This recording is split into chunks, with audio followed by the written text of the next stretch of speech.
Hi, everyone, and welcome to this episode of Jesus Unmasked. I am Adam Erickson, and I'm here with... Hi, I'm Lindsay Paris-Lopez. Could I make any more of an awkward transition for you, Lindsay? I think I could. I know, I threw you for a loop that time. Yeah. Anyway, I'm Adam, and I'm here with Lindsay, and we are the Jesus Unmasked podcast, and we are live on the Raven Foundation Facebook page, and if you are watching over there, we've got some people watching already, and you can feel free to write your comments or questions in the chat room there while Lindsay and I discuss the Bible, and we are going to unmask Jesus from all kinds of things that we have projected upon him. So it's an exciting experiment that we're doing here with Jesus Unmasked. And Lindsay, how are you doing today? Oh, I'm doing great. Awesome.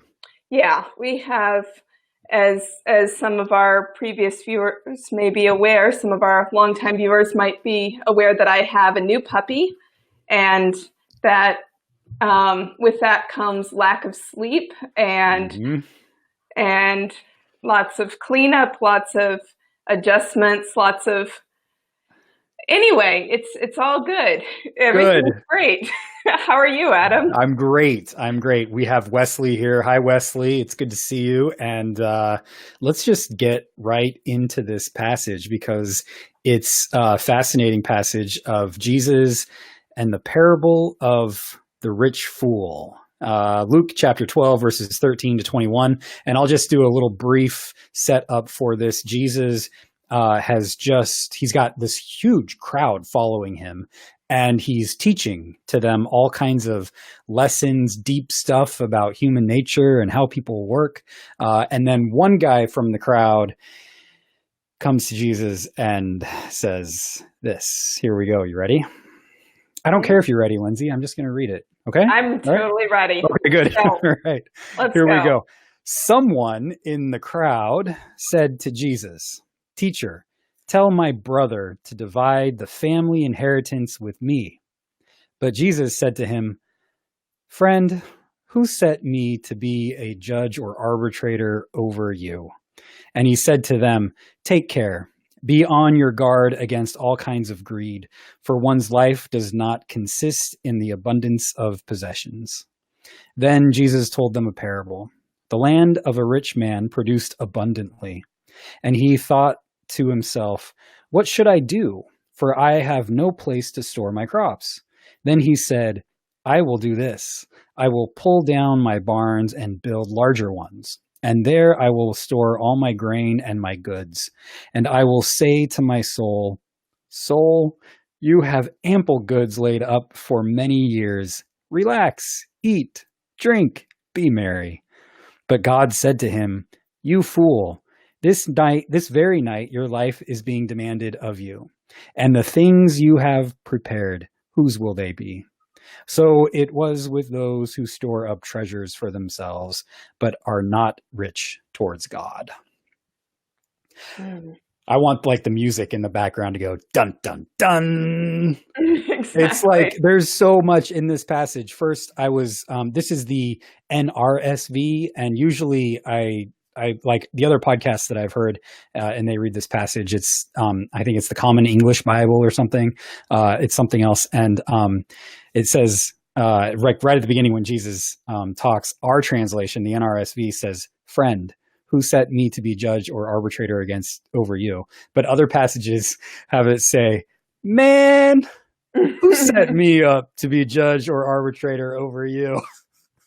I like, "Man, what's up with that?" instead of "friend." But Jesus is, friends with everyone. So he's a good guy, much better than I am. And apparently other translators who just say, "Man, I'm so annoyed with you. Why are you bringing this up?" Yeah. Well, I prefer friend. I mean, yes.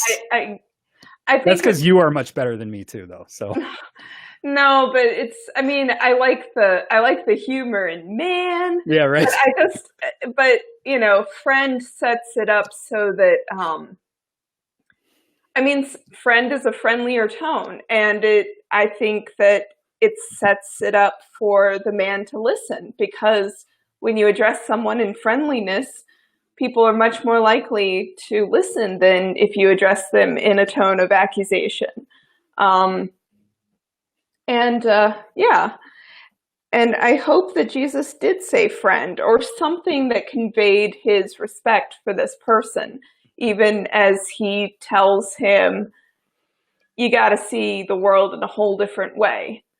But that's what I like about you, Lindsay. You are such a good person. I'm just like Jesus. I hope you say, man, I am so annoyed with you right now. Well, but it's all good. You are exactly right about friend. Well, if Jesus did say that, it would kind of give us permission to say something like that. And it would be nice to have Jesus as someone we could turn to say, look, I'm being just like Jesus when I take out all my frustration. But if we want to be like Jesus in that way, then I think we should be like Jesus in other ways too, ways that are much harder than, venting our frustrations and everything. So no, absolutely. I'm pretty sure Jesus got frustrated, fully human, fully. Oh, right? absolutely, so, absolutely. Yeah. But I'm saying we can't use his frustration as an excuse for ours. Yes. Unless we're trying to live like him in every other way, and we may be trying, but we're always falling short. So yes. But when I read this story, I can just so easily imagine this man following Jesus, hearing his teachings against greed, against hoarding, against piling up riches for oneself. And so what does he do? What does this man do? He comes to Jesus and he says, tell my brother to share the inheritance. As in, look, my brother's not following what you say, because he's hoarding all of the family inheritance. So, you go to Jesus to say, look, someone else is treating me unjustly according to your teachings. Now, shouldn't the man be able to say that? Shouldn't the man be able to say, this guy is not following you? I mean, I don't know if his brother was there or not, but maybe he was. Maybe they went together and his brother heard everything that Jesus said. I kind of hope so, but I'll see what you think first. But well, there's a lot in the story you're pointing to that it doesn't tell us, and that's one of the beautiful things about parables, is that we kind of get to make up the story as we go along, and as long as we see that there are counter stories to it, it gives us it just helps us with our imagination. We can imagine anything happening here. This guy says, teacher, tell my brother to divide the family inheritance with me. And as you say, maybe his brother is being greedy, but it could very well be that this guy is being greedy and he's accusing his brother of being greedy, right? I'm not the greedy one. He's the greedy one. Right. And this is classic Bible family relations, right? Mm-hmm. This is classic family psychology and human psychology in the Bible. I was listening to some podcast recently, I forget what it was, but they were saying, oh, the Bible is stuck way back there and human psychology is so much better now. But here, stories like this is real human dynamics. This is real family dynamics. Oh, right? My gosh. Yes. All the books, movies, TV shows, all about, where a conflict is over, who gets what in an inheritance. Of course, this is a human issue. And really, some things never change. And Jesus gets to the heart of our humanity because he's fully human. So, yes. And what mimetic theory helps us understand it's that it is rarely about the object. What that means is that it's rarely about the presenting issue, right? So for these two guys, it's probably not really about the inheritance, right? Especially when Jesus says, dude, he goes right into, don't be greedy, right? Mm-hmm. So the way that I am seeing this is that at least Jesus thinks that this guy isn't really in a desperate situation and in need of money. Jesus, it seems to me, thinks that he is being greedy. He's trying to store up all of this stuff to keep for himself. At least that's what the parable leads me to believe afterwards. But we don't know entirely, right? It could be that he's in a desperate situation. Jesus doesn't think that. It doesn't appear to me anyway. So the presenting issue is, hey, divide up this inheritance. But the issue behind the issue is probably a rivalry between these brothers. You like look into like their family dynamics and who's the greater son. That's the story behind the story of the Bible, is like, who's the most beloved son in this family, right? Well, so these are family dynamics that happen throughout all of us. And again, I'm using my imagination in all of this, but you have biblical warrant for it. So anyway, go ahead and you were. I mean, absolutely. There's biblical warrant for seeing this as a story of rivalry, and I mean, of course, it is. There's brothers in a rivalry over the family inheritance, but I guess I just saw it differently, because I saw someone coming to Jesus for at least what was in his mind as economic justice. And I see people today fighting for economic justice. And I'm hoping that nobody uses something like this to shut down anyone who's struggling to give themselves what they need to survive. So I kind of tried to see it through that lens. Like, what about the people who really do need, what this guy is asking for, and what does Jesus's message say to them? And instead of trying to say, well, how many brothers are you? How many are in your family? Who's doing what? Who's married to whom? And trying to divide it up that way. Jesus doesn't do any of that. He tells a parable instead about a rich man who is greedy. And for me, that helps me to I'm trying to see the whole thing in a different light, because if people are coming to Jesus on behalf of their own needs, and this is the way Jesus is responding, then what help can this be? So I'm trying to see it from a totally different perspective. And what I came up with was basically, I really hope that both brothers are listening, and I hope everyone else is listening too, because the message I get from this is not so much how to divide things up fairly as it is how to build a world in which no one has to ask these questions in the first place. How to build a world in which we don't need to try to go to someone else to say, make him pay me my fair share. A world in which we all are working for each other and not storing up for ourselves, but living together in a world where we meet each other's needs. So that's what this made me think of. I mean, the way he asked, tell my brother to divide the family inheritance with me, made it really seem to me like his brother had the full family inheritance. So, that made me think, well, is he getting everything and this guy getting nothing? And is this guy going to Jesus saying, what can you do for me? And I think Jesus is saying, look to what you have and what you can share. Even if you don't have what your brother has, look to what you do have and look to how you're living your life. Are you living your life so that whatever is yours and only yours? Or are you living your life so that you are living to the benefit of everyone else, but then they're also living to your benefit and you're sharing and not necessarily possessing? I don't know. I mean, this actually made me think, what is inheritance anyway? And how did we ever get to the point where there's land that we can own, that we can say, this is not yours, this is mine, things like that. And it just made me think of a whole different way of living in relationship with one another, so that it's not about possession, but about sharing. Yeah, and Jesus has been teaching that previously, that Mhm. live a life of generosity and that kind of thing.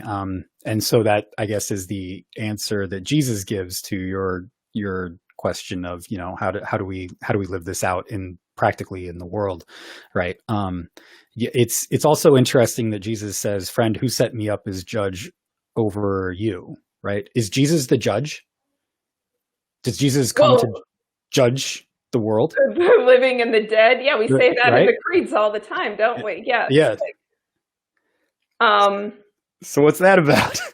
It's interesting because we usually think of Jesus as being the judge, but here he flatly denies being a judge for well, these two brothers, right? I, And I I, think, I don't know about that. I honestly don't know about that. Because he doesn't say, I am not the judge. He says, who set you over me? Just as he's asked, who do you say, like, how do you know this? He's asked people how you know this. So if the answer is by the authority of God that you are judge, then I think Jesus wants us to rethink that whole authority and what that means. Who is the God that sends me to judge? So, you've come to me to ask me this question. Who do what is your worldview that brings you to me to ask this question? I'm not sure if Jesus is actually saying, I'm not the judge. I think maybe he's saying the judgment you're expecting is totally different. It's not even the right question, You're yes. expecting, you're asking who deserves what. And maybe I'm the judge, but I'm not a judge in any way you've ever known before. And I don't even want you thinking in those terms. Yes. And I think the answer to who set me to be a judge or arbitrator over you is the man is trying to set Jesus up Mm-hmm. as the judge, right? This man is trying to bring Jesus over to his side over and against his brother. Right. Mm-hmm. So this is classic scapegoating. Which side are you going to be on, Jesus? Be on my side because my brother has done something wrong to me. And Jesus refuses to play that role. He doesn't say that the guy, well, maybe he does say that. I don't know. He just says, don't be greedy. But Jesus isn't playing the game of uniting over and against someone else. He's basically saying, you guys need to figure this out. Like, this isn't on me. This isn't my job. And I think this is so important because we often want a God type figure or a parental figure to solve our problems for us by uniting with us over and against someone else. This happens in churches and businesses all the time. And so often there's a temptation for us to not do what Jesus did, to unite with someone over and against someone else and be the judge. Mm-hmm. Right. And what Jesus does here is just really great wisdom to not get caught up in scapegoating and to sit back and say, I'm not going to solve this for you guys. You guys need to go and hash it out on your own. Right. There's something very wise about that. Mm-hmm. There are also other times when you need an authority figure to handle these kinds of things, especially when there is such, as you were saying earlier, such a lack of justice in the world. Sometimes you need an authority figure to figure those things out. Right. When there are great power differentials in it. Right. And I mean, these are brothers, so I guess you could expect that the power differential isn't that great. And yet, if there were laws of inheritance that gave most everything to the older one, then there is an automatic differential built into the family structure. So I mean, I feel like I told people on my Facebook page that I'd try to bring in some of the wisdom of the great Dr. Cornel West. So here goes. I've been listening to his podcast, his recent podcast with Joe Rogan today, and what sticks with me and goes with this verse so well is when you do everything you can to achieve the American dream. Um, he was basically saying the American dream doesn't go far enough because it's about how you can pull yourself up to enrich yourself, and that can make you successful but not great. And what makes you great is using what using what you have, whether it's wealth, whether it's talent, whether it's influence, using what you have to give back to others.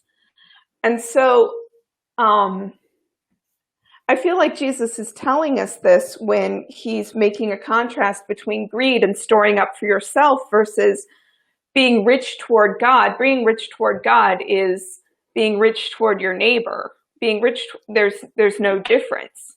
It's not about how often you pray or how much scripture you read. It's about how you use what you have to make the world better for everyone around you.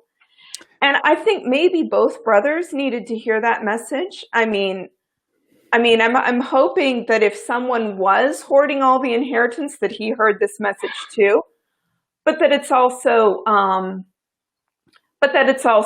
a message to the brother who asked the question, because he wants something for himself and not something to share. So those are my thoughts. No, that's good. I'm going to read. Wesley has a comment here, and then I want to say one thing about what you just said, I think. Wesley says, I'm hearing Jesus's response with the parable about greed as similar to his Good Samaritan story and the Martha and Mary episode. The priest, Levite, and Martha are distracted from the most important issue, i.e. the needy, listening riches towards God.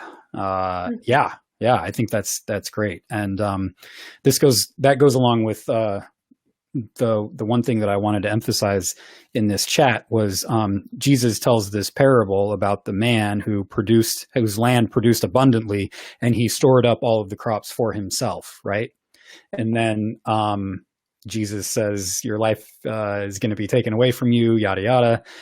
So a lot of the debate about this passage is, well, is it good to store up things for us later on? Or is that foolish? Or should we have a savings? Should we do all of these things? I want to tell a counter story to this man from the book of Genesis. And you probably remember the story of Joseph, right? Joseph, who gets sold by his brothers into the land of Egypt, and there's a famine in the land, and Joseph here has a dream, and he's able to interpret it when there's going to be this famine. And what does Joseph do? Yeah, he takes all the grain and he saves a tenth of it, right? And he stores them up in these big barns, right? And he plans for the future. And this is God's plan. But Joseph doesn't store it up just for himself. Right. And he doesn't store it up just for Egypt. He stores it up so that it can be shared throughout the whole Middle East, even with people from Canaan, even when his brothers, the bad guys, right, in this story who come back, he gives them the grain too. So this is like, I think, the counter story to what Jesus is saying here. This isn't saying carte blanche that, saving up stuff is just inherently evil and you should just trust God for your daily needs, although that's a good thing. You should do that, right? But it's not saying don't plan for the future. It's saying, be generous when you are planning for the future. Yeah. Yes, absolutely. I'm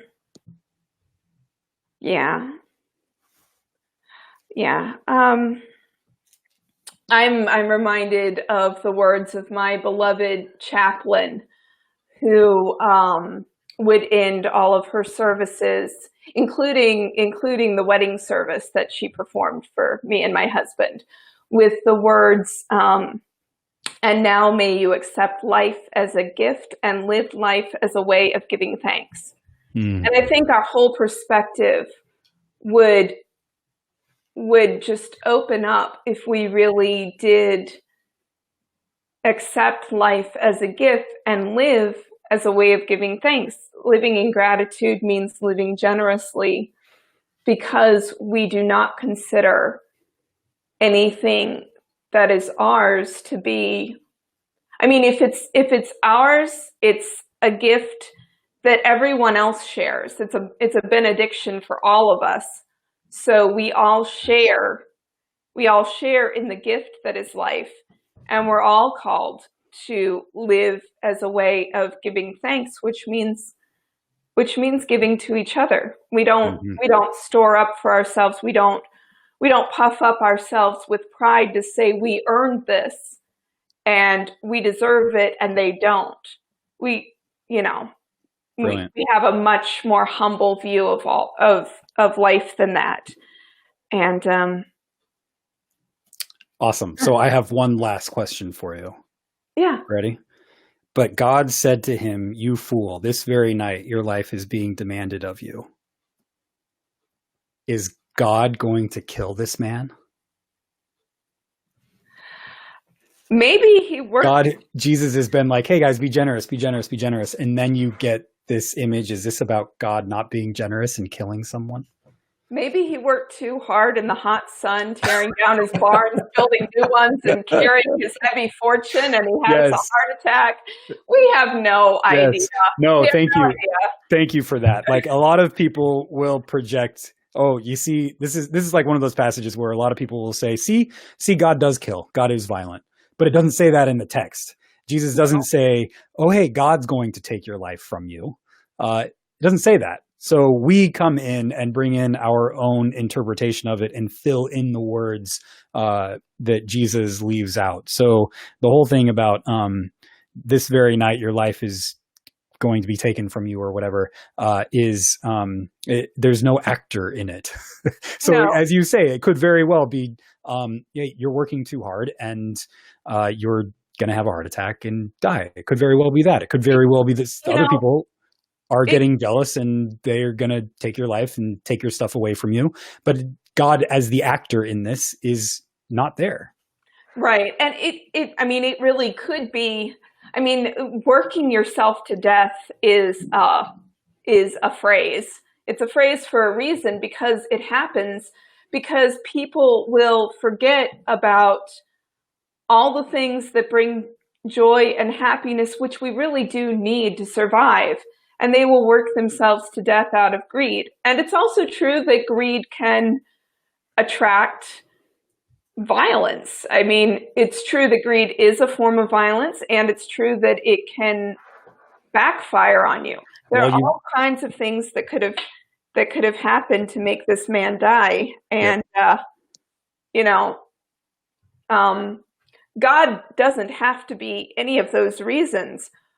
But it could be that God is finally getting through to him as he's lying on his deathbed. It could be that is when he finally sees what God has maybe been trying to say to him all along. And what God has said to him, what Jesus is saying to people very directly in this parable. That's another way of God communicating to us. Absolutely. Awesome. Well, Lindsay, thank you very much for this conversation. Thank you, Adam. And thank you, everybody, for watching. Thank you, Wesley, for your comment and question. And we will be back at this again next week, Tuesday at 4:30 Pacific, 6:30 Central. Is that what we're doing, Lindsay? Yep, next week. Yep. Awesome. Yep. Sorry we didn't finish in time for the debates, but go watch them if you want to. But watch them with the idea of sharing the world in mind, Yes, hopefully this scripture, more than our commentary on it, hopefully this scripture can be a lens through which we see how we might choose the next leader and the next, the next person in charge of this, No, I have no idea what's going to come out of your mouth. I have no idea. I have no idea what I was going to say, because I'm torn between democracy and empire, and democratic empire doesn't work. But who will be the next leader who will lead us in relating to the rest of the world? let's keep this in mind, as well as our own responsibility. That's a good way to put it, Lindsay. Thank you, everyone, for watching. You can, if you like this, you can like it. You can share it on Facebook. You can also check it out at Teaching Nonviolent Atonement website. And next week, I think we're going to have our new Raven Foundation website. So go check that out. We're very excited for that. Yes, we are. Yeah. Until then, grace and peace be with you. Peace be with you. Bye.